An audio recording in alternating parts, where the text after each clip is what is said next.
کیا اس قسم کے فیصلے کرنے کی مجاز ہے؟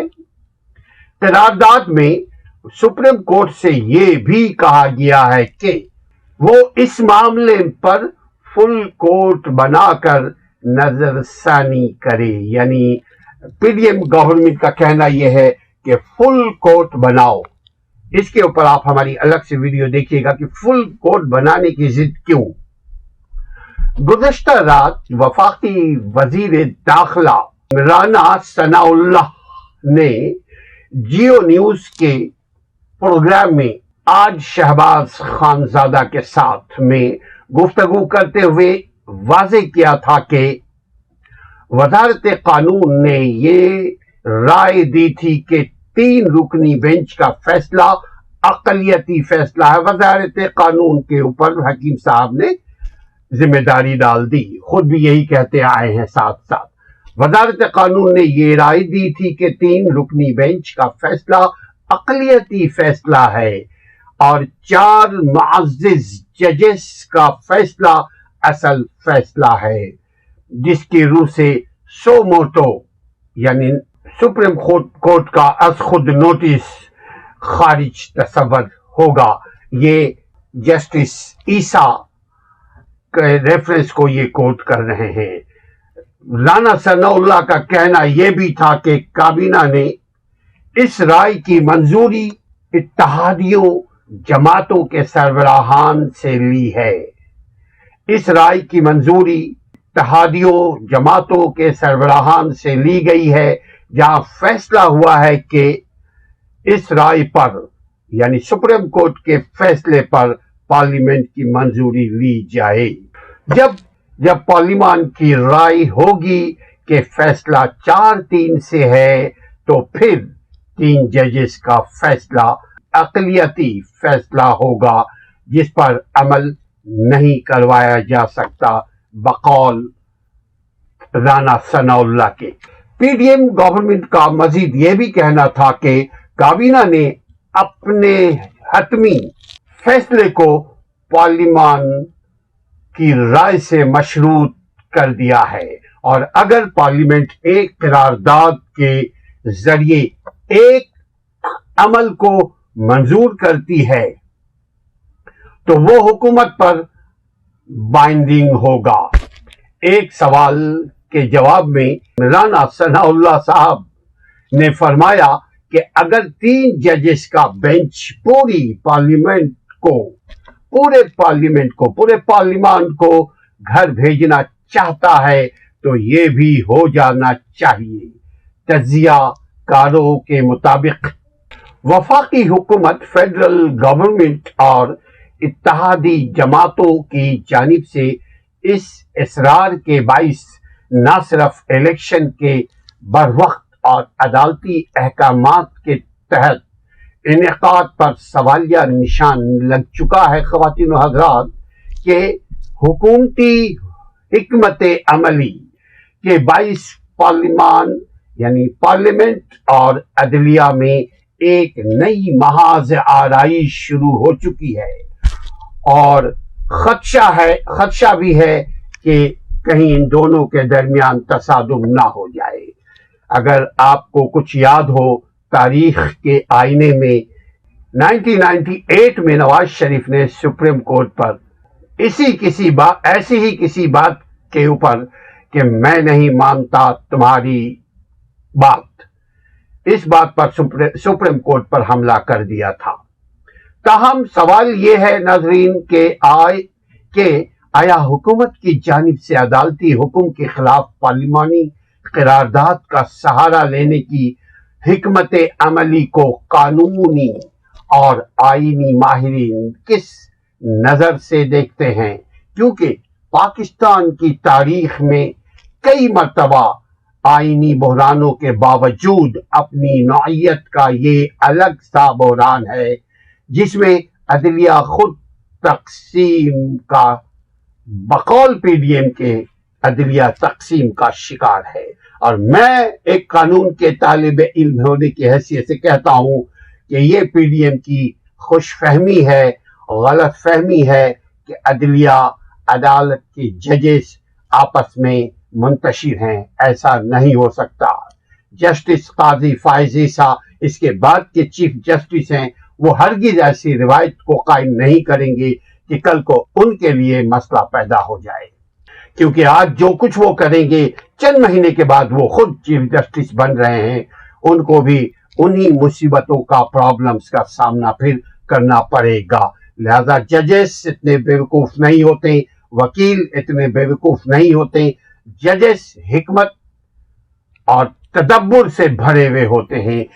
کیا حکومت پارلیمان کی مدد سے سپریم کورٹ کے حکم پر عمل درآمد سے بچ سکتی ہے؟ خواتین و حضرات پھر سمجھیے گا، حکومت لاکھ قرارداد پیش کر دے کہ میں نہیں ہٹوں گا، سپریم کورٹ کی بات کو میں نہیں مانتا. کیا ایسا ہو سکتا ہے کہ سپریم کورٹ کے کسی آرڈر کو پارلیمنٹ ایک شخص یوسف رضا گیلانی نے نہیں مانا تھا؟ اس کا کیا حال حشر ہوا یاد کر لیں، ابھی زیادہ پرانی بات نہیں ہے. اب اگر سب مل کر کے سپریم کورٹ کو بے توقیر کریں، اگر عدالت اور عدالتی نظام کو بے توقیر کریں، تو کیا ہوگا ان لوگوں کا جو توہین عدالت، توہین آئین، توہین قانون، توہین الیکشن، توہین عوام کے مرتکب ہو رہے ہیں. بحیثیت قانون کے طالب علم ہونے کی حیثیت سے میں یہ سمجھتا ہوں کہ عدالت تقسیم کا شکار نہیں ہے. عدالت کے ججوں کو میں جانتا ہوں، وہ تقسیم نہیں ہے. ڈفرنٹ آف اوپینین یہ ایک الگ سی بات ہے. قاضی فائز عیسیٰ نے اپنے اوپینین دیا، ان کا اندرونی معاملہ ہے، یہ عدالتی معاملہ ہے. اس میں اگر پارلیمنٹ عدالت کے دو الگ الگ بیان سے فائدہ اٹھانے کی اگر پارلیمنٹ کوشش کرے، پی ڈی ایم کوشش کرے، سیاستدان کوشش کرے، تو یہ ان کا خام خیال ہے. عدالت تقسیم نہیں ہے. واضح رہے کہ حکومت کے مطابق الیکشن کا انعقاد ایک جانب تو آئینی معاملہ ہے، یعنی آرٹیکل 105 کے تحت 90 ڈیز کے اندر الیکشن ہو جانا چاہیے. اب سپریم کورٹ نے ری اسکیجول کر دیا ہے اور کر کے 14 مئی 2023 کو پنجاب میں الیکشن کا حتمی فیصلہ دے دیا ہے. مگر ساتھ ساتھ الیکشن کمیشن کو سپریم کورٹ نے یہ بھی آرڈر کیا ہے کہ سیکورٹی کا اگر کوئی مسئلہ ہے، آپ کو اگر حکومت تعاون نہیں کر رہی ہے ہمیں بتاؤ. اگر پیسے کا کوئی مسئلہ ہے اور حکومت تعاون نہیں کر رہی ہے ہمیں بتاؤ.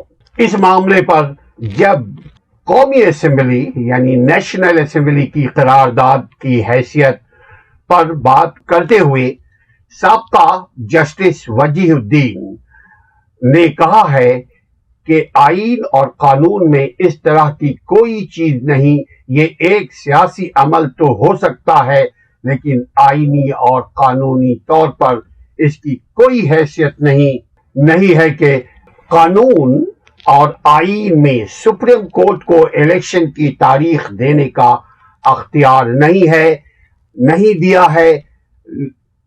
مگر میں یہ بتاؤں، کوئی بھی قانون دان اگر یہ بات کر رہا ہے کہ سپریم کورٹ کو اس بات کا اختیار نہیں ہے کہ سپریم کورٹ الیکشن کا ڈیٹ دے، تو وہ ذرا ججمنٹ کو اچھی طرح پڑھ لے خواتین و حضرات.